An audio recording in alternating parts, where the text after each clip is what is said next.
प्रमद बर' सारा गबिन्दा सारा बोरैथो बेयाव जौ दखाननि लाइसेन्स हरनानै जौ दखान खुलिहैखो बे लांदांगुरि बाजुगाव औवा बागानाव आंथ' खबर लाबाय माथो जौखौनो 18 बोसोरनि खम मानसिफ्रासो बायै लोंहैयोनो। हेलो एवरीवन खुलुमबाय मोनगोनां रायजोफोर। तो गिबियावनो नोंथांमोनखौ दिनैनि गोदान मोनसे भिडिअआव बयखौबो बरायहरनाय थाबाय। नोंथांमोनाबो मैया बयबो नुनो मोनखादों जानांगौ प्रेक्टिकेल बसुमतारी बिथाङा राजनीतिक फोथाराव ओंखारनानै जाबायदि अरनो रोङै बायदि फौ सोंफैबाय। बे गावनि लेभेल स्टेटासखौसो ल' खालामनानै लानाय बुरबक जाथा मूर्खनिसो मोनसे हाबा मावना लानाय जादों। माने बेवहायनो रायजो राजाफोरा मोनथिना लानो हायो जे बिथांनि बुंनाय रावफोरा भेलुलेस, भेलु गैया, अजन गैया। महरा जेरै एम्बु हालेब साइज, आखलाबो बेनो। हाबा जानाया मास मोननैयानो जायाखै, थाखा फैसाया रानजोब्बाय नामा बिथांना? खरसे हाखरनि दैया राननायखाय गुबुन खरसे हाखरनि दैयाव गुन्दै गोनां थफ्ला गोनां नायनानै सोरबा लिडारखौ रायफ्ला रायफ्लि खाबुखौ लादों नङासै? लाब गैया फाय, लाब गैया सिदा खोथा। थांनाय बिटिसि इलेक्शननि सिगां इउपिपिएल दोलोआव जयेन जाफैदोंमोन। दा बिथाङा इउपिपिएल दोलोआव बोरै सोलिनो हाबावनो? सोरखारावबो गैला, थाइसे थाइनैबो मोनजाला। आरो फारसेथिंजाय इउपिपिएल दोलोआव रिमोट कन्ट्रलार केरेक्टारनि सासेबो पुतला जकार साइज लिडार गैया। खान्थालनि फिथाइया खान्थाल बिफाङावसो थायखागोन, थाइजौनि फिथाइयाबो थाइजौनि बिफाङावसो थायखागोन। खान्थाल बिफाङाव माब्लाबाबो थाइजौ फिथाइया थाया, बा थाइजौ बिफाङावबो माब्लाबाबो आपेल फिथाइया थाया। खान्थालनि फिथाइया जेब्लायबो खान्थाल बिफाङावनो थायखागोन। जेरै दा बिथाङा जा दोलोआव जयेन जादों बे दोलोनि लिडारानो जकारखा। प्रेक्टिकेलाव सासे जकार। गोदाव सोराव बिथाङा थांनायाव इउपिपिएलआ मा लस जाखो? जेबो लस गैया। बिथां बायदि सापर्टारा हाजार दिनावनो दिन इउपिपिएलआवनो जा बिपिएफआवनो जा हाबलाय ओंखारलाय थांलाय फैलाया सोलिगासिनोखा। मा दं बिथांनि बेकग्राउन्डआव? साबेसे दं बिथांनि बेकग्राउन्डआव? सासेबो गैया। सासे वार्कार्स मोनबा आलादा खोथामोन, सापर्टार आरो वार्कार्सनि गेजेराव गिदिर मोनसे फाराग दङ। बिपिएफनि जौ लुग्रा, माबेबा मिटिङाव साहा रानग्रा सोरबा लिडारनि थाम्फै होफाग्रा जाना थानांगोन नोङो बेथा एम्बु हालेब साइज, अफार स्मार्ट। लासिं सिं नोंथांमोना नैबे भिडिअखौ नायनानै लाग्रोनाय रायजोफोर। प्रेक्टिकेला सोर? मा रोंगौ बेलाय? बे जोंनि बिपिएफ दलाव हाबबाबो बियो जेबो रोङा। प्रेक्टिकेला जोंनि बिपिएफ हान्जायाव दासो जयेन जानानै बियो मा खालामनो हानांगौ जाखो? जेबो रोङा बियो। जोंनो मा नांगौ बेखौलाय? आरो बियो खिबो गैला। बे भिडिअखौ नुनानै आंहासो बिराद लाजिनाय मोनदों रायजोफोर। प्रेक्टिकेल ब्रादारा लाजिदोंना लाजियाखै? नोंथाङा सासे आर्टिस्टनि खामानिखौ मावबाय थाब्रा राजनितिखौ फिल्म शुटिं बायदि मोनदों नामा ब्रादारा? बेनोमोन दा दाखालि गंसे बोराय स्करपिअ देखायदोंमोन ना, 6 माससो सालायनानै गोदान लाफिननोसै होननाया। बेनो नामा नोंथांनि कन्ट्राक्टआ? खालि महात्मा गान्धीनि टकेनखौल' सिनायोना लबिया साला एम्बु हालेब साइज। गोमोन फिथाइया बिपिएफनि आबादाव दासान्दि गोथाव थायफुदों नालाय, मोनफ्रुदों नालाय, खुदै गदोंना। दा मा बुंजाखो? प्रेक्टिकेला सोर? प्रेक्टिकेलखौ जों सिनाया। बिथाङा मा रोंगौ? जेबो रोङा। आरो जोंनि बिपिएफआव खिबो गैया। बिथाङा बेफोरबायदि बुंजादों। खिबो गैयानो रायजोफोर बिपिएफआव प्रेक्टिकेलनि थाखाय। एसे लासिं सिं गावनि मान सन्मान लेभेल स्टेटासखौ एकदमबारे बरबाद खालामनानै लाबाय बे। दाथ' इउपिपिएलआथ' नोंखौ लाफिनला। थोद साला बिथांनि रियाक्सनखौ नायलाय रायजोफोर। प्रेक्टिकेल बसुमतारी रायजो राजा नोंथांमोन खुलुमबाय। माने इउपिपिएलनि जोंना बिथांमोना सारमोना सोरबा फन हरगासिनो आंनाव। सोरबा होनदों मानो थांखो, सोरबा होनहरदों बांद्राय बुंदों, सोरबा होनदों माने सानफ्रामबो एखे थाबाय थाया, नोङो निउट्रलाव थानांगौमोन, नोङो मिडियायाव ओंखारनाङामोन बायदि रोखोम होनदों।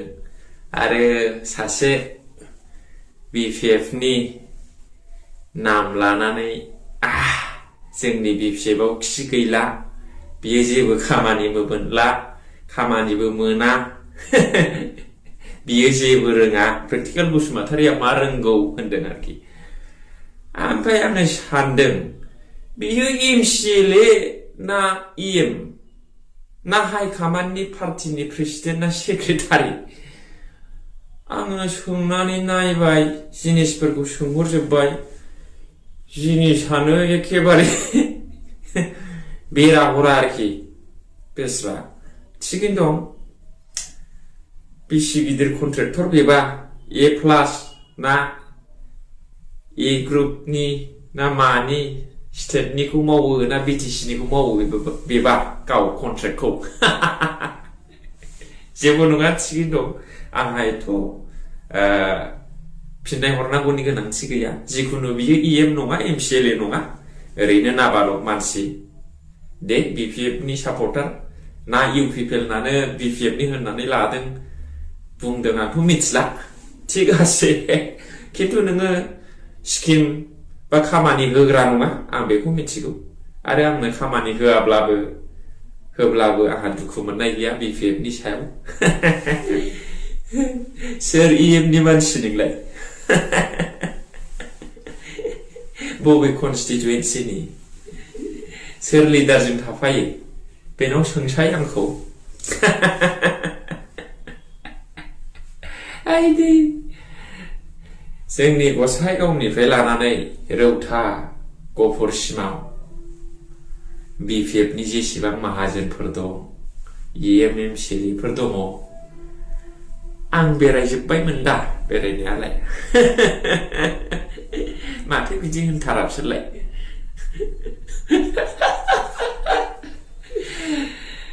ओइ दले बिटिआर नोंथां नोंथाङानो बे निउसखौ दामजेनदोंना आं प्रेक्टिकेल बसुमतारिया इसोरजों सोमोन्दोआव थाग्रा मानसि आङो खुनु मानसिखौबो गिया खुनु भुत मद बिराद दायना दायनिखौबो आं गिया आं खालि इसोरखौल' डाइरेक्ट गियो आर'ज खालामो आरोखि UPPLनि एगेन्स्टआव बाथ्रा बुंनायखाय सहायनो हायाखै बियो खालि स्टार्टिंल' एखेबारे सुरुआतल' जेबो जायाखै दाबो इलेक्सना MLA नि केन्डिडेट डिक्लेयार होआखै जे दिनाव डिक्लेयार होगोन ओइ दिननिफ्रायसो जागोन आंनि खामानिया दाखालि जागायजेननायल' आरो जोंनि साखाथिनि कनस्टिटुएन्सिनि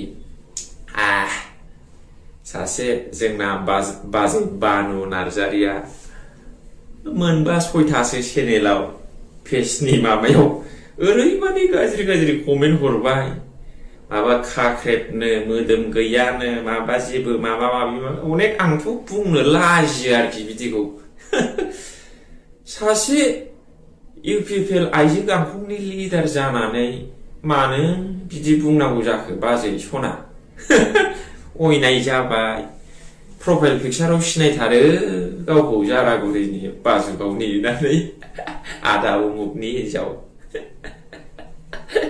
अयनाय जायो आङो हिन्जावफोरखौ रायनाय नङा आं हिन्जावफोरखौ माने बिमा बिब' बिबाजै बिनानाव बिब'फोरबादि सानो नालाय अरजाया खिन्थु सासे UPPLनि आइजो गांखंनि लिडार जालायनानै बिदि बयनिबो चेनेलाव बिदि गाज्रि गाज्रि कमेन्ट हरनो नाङा आरोखि कमेन्ट हरग्राफ्रा आलादा थाखायोना सापर्टारफोर थायो UPPLनि अनेक सापर्टार दं दा नोंखौ बयबो सिनायथारो कमेन्टआव प्रफाइल पिक्चारानो दा बानु नार्जारि होननानै नुजायो बाजै अयनाय जायो नोंना आंखौ माबा मोदोम हामख्रें माबाख्रें होनलाबायगासिनो हाबा बाजै नों बादि बैसो गोरलैयावनो माहाजोन थाखा आवला फिसाय मोननानै जोङो बे दामि दामि क्रिम फुननो मोनाखै गोथाव गोथाव मोनजायाखै थाखा फैसा दांनायानो नै बोसोरब्रैसोल' जादों आङो बाजै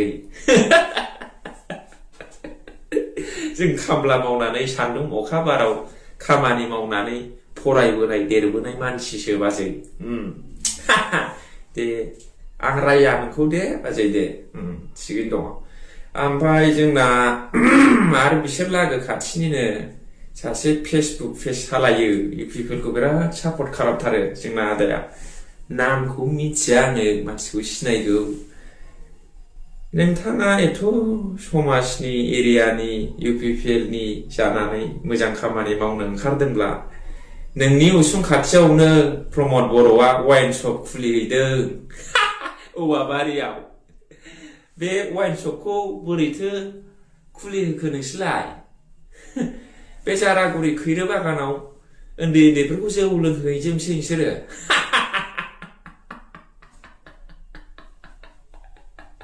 अयनाय जाबायना एफा UPPLनि नेता बे बाजै बानु नार्जारिमोन आरो नोंसोरबायदि बे फेसबुक पेज सालायग्रा बाजुगाव माबा जारागुरियाव थालायनानै प्रमद बर' सारा गबिन्दा सारा बोरैथो बेयाव जौ दखाननि लाइसेन्स हरनानै जौ दखान खुलिहैखो बे लांदांगुरि बाजुगाव औवा बागानाव आंथ' खबर लाबाय माथो जौखौनो 18 बोसोरनि खम मानसिफ्रासो बायै लोंहैयोनो बेफोरखौनो नोंसोरो दबथायनो साननो हनो खामानि मावनो रोङाखै आं प्रेक्टिकेल बसुमतारिखौसो अभार स्मार्ट होनबाय नोङो आयै फिसा प्रेक्टिकेल बसुमतारिया जेबो रोङा अभार स्मार्ट खामानि मोनला होननानैसो गावसोरसो सिन्था जाहैबाय आंहालाय दा मानि सिन्था जानांगौ जाखो टाउनाव हा दं फिफा गालांनाय मियाइदि पाट्टा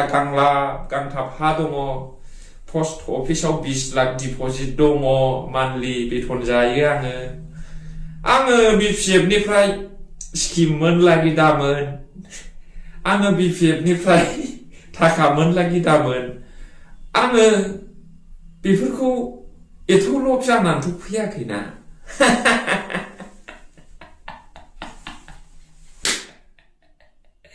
आरो आङो स्किमखौबो मोनथारैखौ नुहुराखै नोंसोर जेबादि सानदों बुंदों आं स्टेटनि डाइरेक्ट मावनो हायो बिदिबो लिंक दं आंनाव आंखौ रावजोंबो कानेक्सन गैयै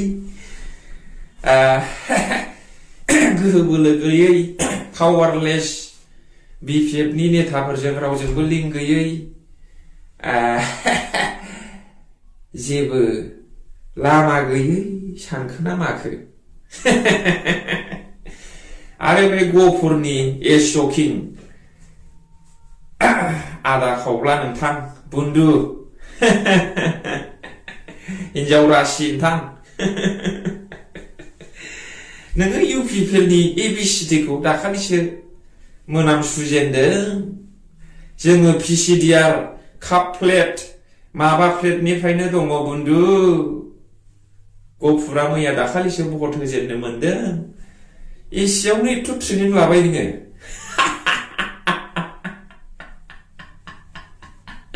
आयै फिसा हामा बे दुनियायाव प्रेक्टिकेल बसुमतारिखौ रसा फोनांनो खुनु जिनिस गैला आंखौ इसोरा जाहोयो इसोरानो होयो इसोरानो बासायो इसोरानो दैदेनो इसोरानो बोरजों आग्लाय बिग्लाय होयो आंहा सोरबानो सोरनियावबा निर्भर दिपेन्ड खालामनांगौनि गोनांथि गैया रैखागिरि नों आफा सोरजिगिरि नों बुहुमनि जोंहा जेबो आंखाल गैया नों थानायाव जोंहा जेबो आंखाल गैया नों थानायाव आंखाल गैया इसोर थानायाव खुलुमथ'बाय रायजोफोर बयखौबो गोजोन्थों।